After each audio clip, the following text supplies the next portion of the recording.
নমস্কার বন্ধুরা, নিত্য নতুন গ্রামাঞ্চলের সব পুরনো রান্না পেতে আমার চ্যানেল বাঙালি রান্নাঘর চ্যানেলটি আপনারা কিন্তু সাবস্ক্রাইব করে রাখবেন। আমি প্রতিদিন নিত্য নতুন গ্রামাঞ্চলের রান্না তো আপনাদের সামনে তুলে ধরার চেষ্টা করি।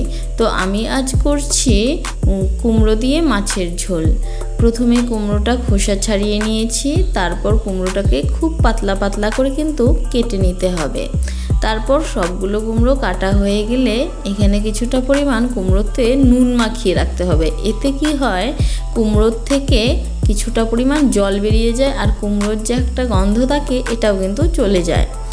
তারপর কুমড়োতে নুন মাখিয়ে রেখে এদিকে আমি মাছগুলো ভাজতে চলে এলাম। নুন আর হলুদ মাখিয়ে মাছগুলো প্রথমেই ভেজে নিতে হবে। এখানে আমার মাছের মাথা নিয়েছি, কারণ এতে কিন্তু তরকারির স্বাদটা অনেকটা পরিমাণ বেড়ে যায় মাছের মাথাটা ভেঙে চুরে দেওয়ার কারণে।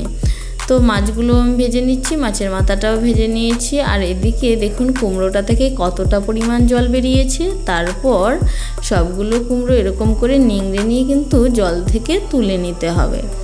অনেকটাই কিন্তু জল বেরিয়েছিল দেখুন। তারপর ওদিকে মাছগুলো কিন্তু উল্টে পাল্টে ভেজে নিতে হবে। উল্টে পাল্টা ভাজা হয়ে গেলেই এদিকে আমি ওই মাছ ভাজার যে অল্প তেল ছিল ওই তেলে কিন্তু আমি রান্নাটা প্রায় শেষই করে ফেলবো। মাছ ভাজার ওই অল্প তেলে আর সামান্য পরিমাণ তেল দিয়ে দেবো, বেশি তেল দেওয়ার কিন্তু দরকার নেই। তারপর কিছু পেঁয়াজ দিয়ে দিলাম, লালচে হয়ে গেলে পেঁয়াজটা কুমড়োটা দিয়ে দেবো। আর দিয়ে দেবো কিছুটা পরিমাণ নুন হলুদ। বেশি কিন্তু নুন দেওয়ার দরকার নেই, কারণ কুমড়োটার মধ্যে আগে থেকেই অনেকটা পরিমাণ নুন দিয়ে মাখিয়ে রাখা হয়েছিল। তারপর নাড়িয়ে চাড়িয়ে এরকম চাপা দিয়ে কিছুক্ষণ ভেজে নিতে হবে। আর দিয়ে দিতে হবে এর মধ্যেই মশলাতে বেশি কিছু ছিল না, শুধু কাঁচা লঙ্কা আর ধনে বাটা। এখানে কিন্তু আমরা কাঁচা লঙ্কাটাই বেশ পছন্দ করি। কাঁচা লঙ্কার কিন্তু একটা নিজস্ব স্বাদ রয়েছে, এতে কিন্তু তরকারি স্বাদটা আরও বাড়িয়ে দেয়। তারপর দিয়ে দিলাম মাছের মাথাটা, আগে থেকেই দিয়ে দিলাম।